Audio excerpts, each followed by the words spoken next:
மருதமலை உச்சியிலே சிங்காரவேலன் வாழுகிறான்.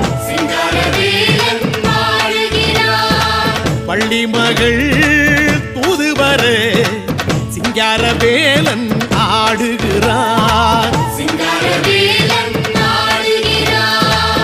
அறுபடை முற்றத்திலே வெள்ளி நிலவில் ஆடுகிறான். ஆதிசிவன் ஓடி வந்து பிள்ளை தமிழே பாடுகிறான். மலை மலை அழகா தங்கச்சிலை அழகா ஆடி வரும் முருகா அருள் தரும் முருகா.